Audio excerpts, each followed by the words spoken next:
it represented Platonic queer joy for me. And that is something that I didn't even take for granted, but I missed so much when we're all in lockdown.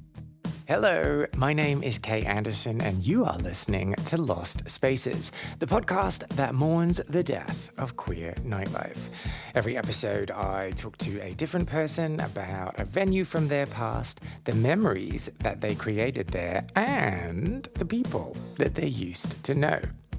So, you might have heard the joke one or two times before that watching Drag Race in a gay bar is the gay equivalent of watching football or rugby in a sports bar. And yeah, all right, so it's a basic stereotype, but there is maybe a smidgen of truth in it. Just a smidgen, mind you. This week, I am joined by the comic book legend Sina Grace, who has written and or drawn queer superheroes like Iceman and his very own Rockstar and Softboy, to talk about his experience in finding what he calls platonic queer joy at the West Hollywood bar Flaming Saddles. Now, I don't think he would mind me saying that this wasn't his usual type of haunt. No, he prefers the leather bars and places that are a little more sex-charged and a little less twinky, shall we say? But it was through their weekly screening of RuPaul's Drag Race that he got to soak up community and experience that camaraderie of being with other queers. Oh, and a quick 101 on some of the terminology that we use in this episode. We talk about being a side, which means your sexual preference does not include penetrative sex. And we also talk about pup play, which is a sexual act that involves role-playing as a dog and a dog's master. Any more questions? No. Okay, well, let's get into it.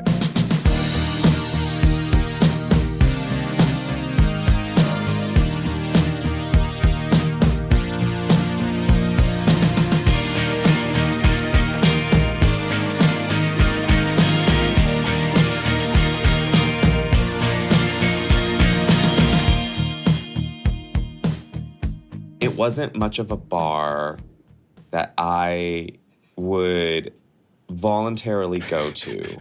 I used to live in West Hollywood, and if I was going to go somewhere, it would generally be like a leather bar. Like I would go to a place called like Fault Line or the Eagle. But wait. So we're here to talk about a bar that you never went to. I'm getting to it. I'm storytelling. Okay. But then when I really got into RuPaul's Drag Race, that was the place to go because their food was pretty good and they had like TV screens like every 12 to 14 inches of like wall space.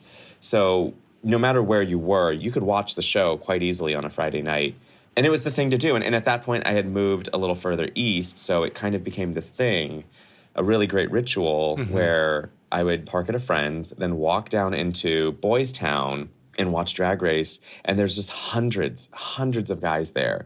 Really few sort of like fag hag ladies. I'm trying to be conscientious about. Trying to be conscientious by saying fag hag. Exactly, yeah, welcome to me. But I just mean like, when I'm saying girls or women, I mean like that kind of girl who is occupying a queer space. Yeah, a gay adjacent woman, not a woman who belongs in a queer space. But everyone belongs. Oh, okay, sorry. Yes, sorry. Come on, I know. No, it's a whole argument, and you're right. And to all of the listeners, I am trying to watch my words because I am trying to be welcoming. But, you know, there's a community of Drag Race viewers, and they are welcome. But there's also something really special about times when they're not there. We love them, but also sometimes mommy needs a night off. And so it's just great. It was just great because, yeah, you'd run into all these people that I guess they're called bar friends. And it was just so much fun. And I loved it so much. And it had really reached this just beautiful peak and this rhythm. I remember so clearly early March 2020, we were watching what was going to be a crazy season of Drag Race because it had a drag queen who was completely edited out because of some misconduct that happened, Sherry Pie. And then Lady Gaga's new single, Stupid Love, came out, and it was just like blasting through the speakers. And my friend Dylan had some drag queen friends in town from San Francisco who had just been taking like Vogue and like ballroom lessons. And so they were just voguing like crazy on the dance floor while Stupid Love was playing. And I just remembered feeling like, this is it. This is it. This is going to be a great year. Like, this is the life. Spoiler alert. Spoiler alert. Yeah, and then it never reopened. It never reopened. Oh, okay. So you remember the last time. Yeah. Let's go back to the beginning. Actually, before we go back to the beginning, can I just bring my own personal biases to this conversation and have a bit of a moan? Maybe that's the wrong way of framing it. Yeah, no. I mean, listen, tell me anything. I love debate. If it's watching things in bars and watching RuPaul's Drag Race in bars, I get really annoyed because I miss bits. How do you feel? Closed captioning really helps a lot with that. And then I think for me, it helps me pay attention more because, yes, you're right. Like when people are screaming and hollering, you miss, because, you know, a lot of these drag queens have very great asides and they say things under their breath that you might miss. But I would exchange that for how I feel when I am reacting. Soaking up the community. Yeah, I love that so much. And it was something I didn't know I valued until I had it. You know, because around the same time, too, I learned about this local show at a Silver Lake bar called Learn the Words, Bitch. And you don't even have to wear drag. You just have to be turbo gay and have a song in your heart that you want to lip sync in front of a small room of like 150 people. So it was around this time that I was really falling in love with kind of what level of community gay bars serve beyond just being a place to potentially meet people. And I think that was why I was so eager to talk about Flaming Saddles with you, as opposed to a bar that closed down recently out here, Fault Line, which the intent for me, if I was there, was to definitely go to the trough, jiggle my P-bug in front of another guy and see what happens. So there's a few terms you've used here that I'm not familiar with. Turbo gay, P-bug. But I think I can guess what they mean. Yeah, I think... I'm not bringing new slang over. It's just I say words. Okay, so why don't we go back then to the beginning? And I feel as though you were about to tell me that you don't remember the first time you ever went. I don't remember the exact first time. I just remember, you know, you got to kind of pick which friends you want to watch Drag Race with. And ooh, what's the criteria? Do they fucking annoy you when you're watching it or not? I don't know. Or are they too socially sensitive, socially awkward that they can't adjust to large crowds, et cetera, et cetera. Because I have one friend, and he's not socially awkward, but, like, he just talks. He just talks and he talks and he talks. Yeah, okay. And you can't even say, don't talk. Yeah, because they'll go, oh, okay. Take a sip of their drink, react to the show, and then comment on the show some more. How do these people exist? Adderall. I don't know. Anyway, so yeah, I think it was, you know, my friends were starting to pick there as the spot. And mainly it's because, as I said, like, their food wasn't so bad. Like, I still think about their jalapeno poppers. And not the other kind of poppers. I remember one time, too, I was literally getting out of my Uber on the phone with the guy I was dating, and he, at the time, was out of state visiting family, and so he was 3 hours ahead. And I was like, yep, we're going in to watch the finale. And I can't even remember which season it was, but he was just like, oh yeah, such a bummer that blank won. I was literally about to step into the bar, and I was just like, Dan! And he was like, oh, crap. And is that the reason that he's your ex? No, sadly not, no. Sadly not. That is, well, you know, he was a really cool guy, and I wish it was as petty as spoilers, but no, we just ran into some compatibility issues in the bedroom that I was just like, I had more relationship experience than him, and I was like, this stuff doesn't get better. It only gets worse. I'm out. Oh. And because he was a little more wider-eyed and more romantic, he was like, you know, no, it will. Like, you spend time on it. And maybe he's right. The truth is somewhere in the middle. But at that time in my life, I just kind of felt like I was very also much in my like I'm a side era, and I still predominantly identify as that. Yeah. So I was always just like, you know, if I don't much like doing this thing and you can't get off much doing that thing, then Yeah, what's the point? What are we all doing here? Yeah. Like I've got friends for that. It's a funny thing, isn't it? Because like it's great that being queer opens you up to all of these other options because people are more open to talking about these things. But then it just makes it harder to, and harder not really being the operative word there, to like find someone where everything works. And because you also change over the months, you change, and if they don't change with you, then it's like, ugh. Yeah. I wish it was just as easy as being heterosexual and just lying there. Yeah. Yes. 100% agreed. Well, and I mean, you know, I think, and that's the sort of journey everyone has to go on and reconcile for themselves. If also too, sexual attraction and sexual compatibility ebbs and flows in long-term relationships anyway. So it is kind of like you have to just trust your instinct to know like this is Gonna pass or right not. enough, or this is gonna work. Or I was on a date with a guy and I was just talking about, I was like, nothing makes me more sad than thinking about like you're in a relationship with someone and you build a life with them, and then a couple years down the road you go, I really like pup play. I really want to put on the cowl or whatever the thing is, and I just want to be a puppy. And the other partner is just like, hard pass. Yeah. And then what do? You know, because especially with the pup scene, at least here in the States, it's like, it's not just like a kink or a fetish. It does really become a part of your personality and your identity and your social group. All of it. It really takes over your identity in a fairly large way. And that can just truly alienate you from a partner, you know? Yeah, and like, because I'm one of those people that will just be like, well, sure, I'll try anything. I'll like blah, blah, blah. But then the 15th time that you fill their water bowl and watch them drink it, like, it's going to wear thin if it's not your thing, right? Yeah, and there's certain things that you can do because it makes the other person happy and their joy is enough. Enough. Yeah, like I'm so ambivalent about foot stuff, but like it doesn't mess up my day to like read a comic while someone's down there like licking my toes. Wait, you would get a comic out and read it while they were doing that?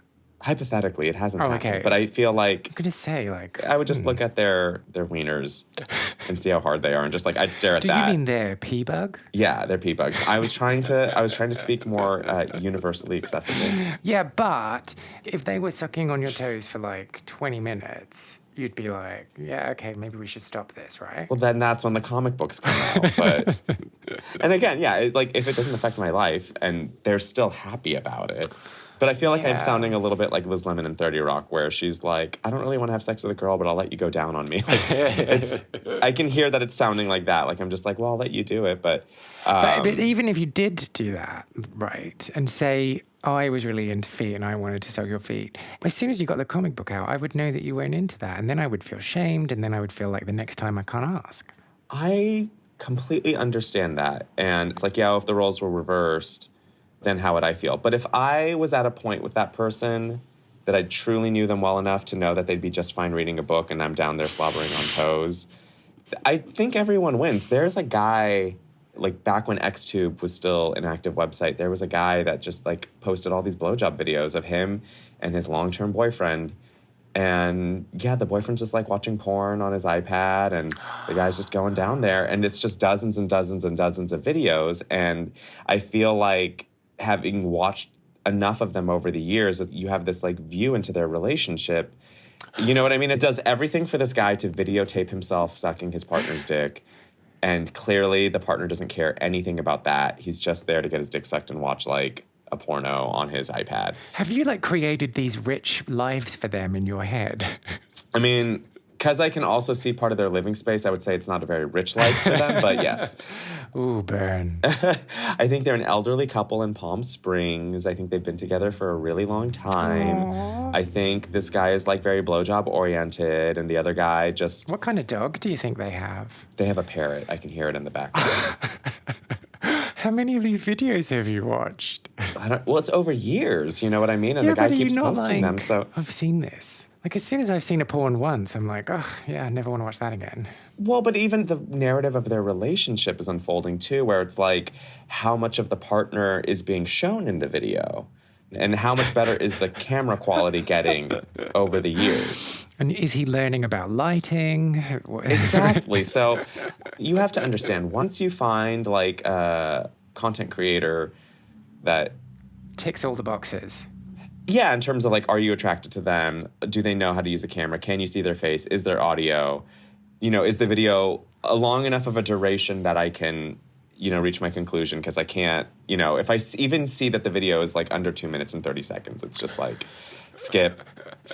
It's not enough time. Not enough time to get in the zone. So, you know, you can filter the search results. But I like the chase. I like the hunt. Okay, let's go back. Yeah. I want to talk more about soaking up the atmosphere and what that really means. So, as I was saying earlier, I don't normally go to like these boys' town bars. Can we unpack Boys Town Bar? What's the connotation there? I guess so, or gayborhood bars where it's like club music, drinks are way more expensive than they should be, and the majority of the clientele leans towards like young twinks and their fag hags. Mm-hmm. And there's, you know, I never feel it because I'm just not attracted to twinkish guys, so I can't smell they're rejecting me because I'm just like, I got blinders on. I don't want you either. We're good. Like, moving on. But, you know, you don't necessarily want to go to a place where that's in the air or... And that, you mean rejection? Or lack of attraction. Okay. Like, especially if you're used to going to a bar like the Eagle where sex is on the table, not just someone could be interested in you, then it is a bit of a, like, choice to then say, I'm going to go somewhere where there won't even be guys I'm attracted to there. Mm-hmm. But it's still a gay bar, and it's still... And that's the other energy that I sort of am cherishing and celebrating with you when it comes to Flaming Saddles and going for Drag Race, because it's very much like the Nicole Kidman AMC commercial. I don't know if you've seen it. No, you're going to have to explain it to me. Go. No, I can see your face. I can't remember the lines, but heartbreak feels good in a place like Flaming Saddles. And so it's... So to paraphrase, yeah. It's definitely a queer space. You feel like enveloped in the queerness, but you don't feel that there's a motivation for sex, or at least for you. There, at least for me. And also, too, sometimes I turn that stuff off so I can be in the moment and I can enjoy kind of like that camaraderie or that vibe, because if I go to the Eagle and if I smell that energy in the air, it's really distracting. And then I'm not present for my friends. And then my goal for the entire evening, all of that changes. And then suddenly it's like, I have to meet someone tonight, or I have to hook up with someone tonight, or I have to if I don't make out with someone tonight, the night is wrong. Like, I did the day wrong. Is a waste. Yeah, and that's so stupid. Wait, so let's clarify a few things here. Are you the kind of friend that when we go to the Eagle together, you're going to ditch me? I try not to.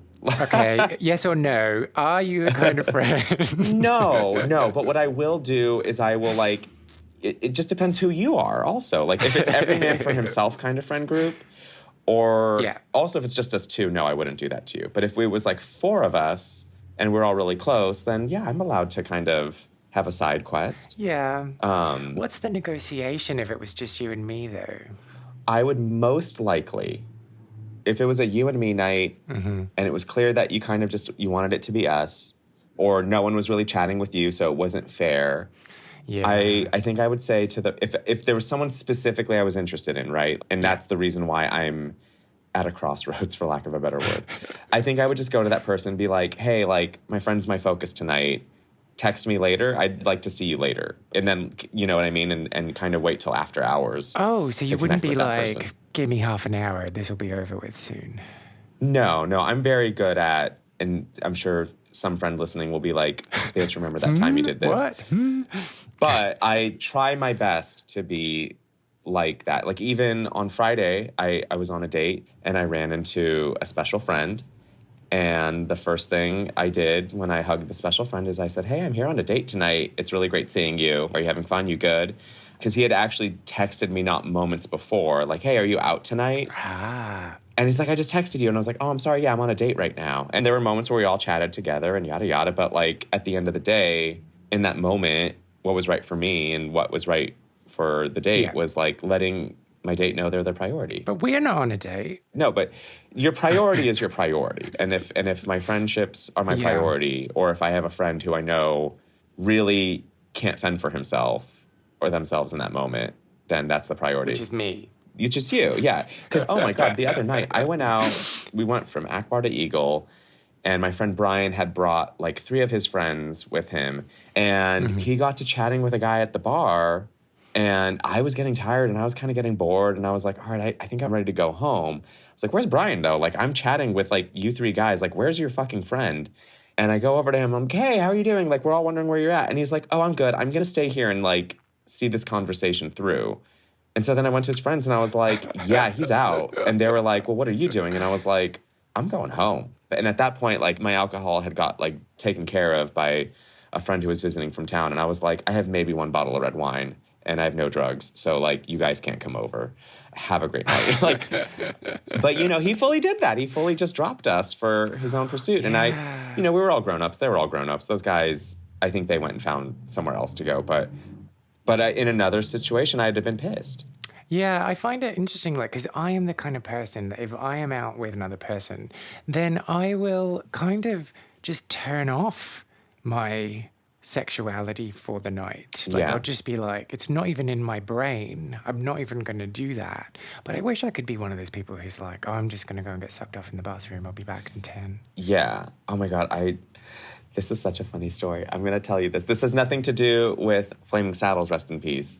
But this has everything to do with, like, scampering off. Like, I went to Palm Springs with some friends, and a friend was kind of having issue, just kind of like not able to seal the deal, like kind of having some anxiety around that. And I had ended up really connecting with someone at a bar who was staying at a hotel. And at one point I was like, oh, like I'm inviting all these people over to our place. They're going to come in the hot tub and like whatever happens, happens. And then it hit a point where my friend just was like, that is not what I want from the night. Please don't do that. And I was like, okay. And so we stayed in, we watched a movie. But meanwhile, I'm kind of getting these messages from this person, and they're like, "Oh, come to my room, or can I come to your place?" And I was like, "Well, like let's wait till everyone falls asleep, or no, I don't know. I'll just find you in LA because they live in LA too." And finally, after a point, I was so like jazzed up and in the zone, and we had watched a movie, and we had watched an hour of Real Housewives. Nothing gets you more jazzed. And it was like after 11, and I was just like, "Come on, when will these people go to bed?" So finally, I was just like, I'm going to bed. And they were like, okay, I guess we'll go to bed too. And so everyone else went to bed. But my friend's window was right by the door to get to the car, and it made a noise.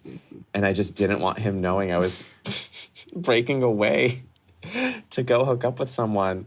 And so what I did, because we were leaving the next morning, was I just kept going in and out pretending. I mean, I was actually packing my trunk.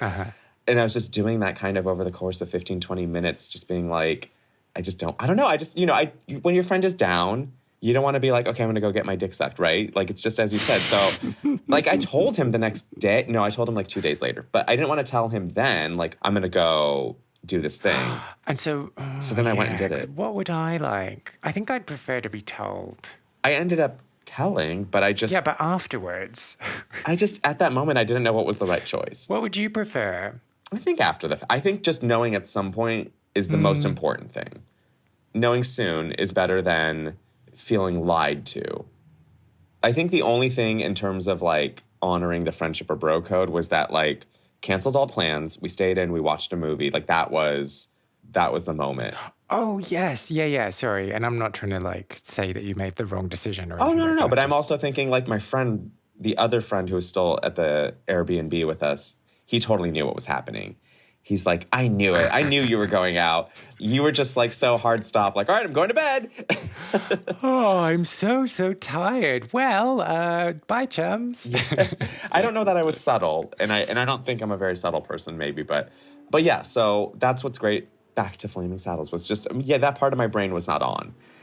when I'd be there, and I could really be present and be with my friends. And so one of the other things, and I'm about 50% sure, not 100% sure, and I did think about researching the facts, and then I thought, no, that's not really true to me to know the facts. It's more true to me to just come to you with my feelings. And so I know that there was another bar that is sort of more important to the gay scene. It was called Gold Coast, and I think they've reopened. I think they changed locations, but that specific location and that bar it has a very special place in West Hollywood's heart, and it's much more of a dive bar because it's off the beaten path. Well, that 100% I know the landlords did not want that to be a gay space anymore, and it has since become a straight bar. And I'm 50% sure that I was told that the owner of that space they're also the owners of like Flaming Saddles, and that's maybe a contributing factor as to why nothing has reopened, is you're trying to find someone who wants that place to be a straight space, a heterosexual space. And that really influenced a story I wrote for this DC Comics Pride anthology. I wrote a story all about this young vigilante who is sort of like Robin Hooding from an evil landlord who is closing down queer spaces to make them straight spaces, because I just ripped it from what was happening, and I was so angry. And, what can you do in those moments besides fantasize about sticking it to the man? Yeah, inflicting violence on those people. Yes, yeah. only in fantasy, never in reality. I'm going to edit that bit out, right? And so the scene around the world is changing and evolving and becoming something that it has never been before. What do you think is going to happen to West Hollywood? I actually just thought about that this past weekend. I had to drive through it. I mean, I have been there in the last few weeks, but to just drive through it and just sort of visually look at the makeup, I will say I think it is becoming more of a safe space towards, I'm trying to find the nicer term for it, but like for like straight girls. Non-queers. Non-queer women, thank you, yeah. Insofar as like that Real Housewife, Lisa Vanderpump, has, I think, 2 or 3 bars and restaurants along this neighborhood strip. And so obviously Real Housewife fans run the gamut, but there's a lot of non-queer women who watch it. So they're going to those bars because they want to go there and take pictures and stuff like that. And so it'll always be that way. It'll always kind of be a really safe space for like young queer kids, their non-queer friends to come and feel safe and dance and not worry too much. So yeah, I think it'll always be okay. It'll always be a safe space. I just think the thing I've noticed is that the ratio of bars that really truly feel gay forward, those will ebb and flow because it's just going to happen. So you said earlier about bar friends, and I'm doing inverted commas here. Yes. Can you tell me about bar friends and what makes them different from friends? Okay, so I have a bar friend, and I know that if I just walk by this one bar in West Hollywood, if he doesn't have an event for work, he'll just be at the bar. And I can't get him to leave his neighborhood. The only way I can find him is if I'm just like at the bars in West Hollywood, Thursday through Sunday. Okay. So it's not the kind of person that you wouldn't give your number to, but you're quite happy to talk to for 5 minutes. No. I mean, and then there are people that maybe, because I do have thematically a different bar friend where, I just don't think to invite them to things. But if I see them at the bar, I'm more than happy to have them be a part of the night. And whenever I examine that and I go, oh, why don't I ask that person out more? Like, why am I not including them more? And then I just got the phone works both ways and he's not texting me. Yeah, okay. Because that was my question that I was going to ask is like, how does someone graduate from a bar friend to a friend?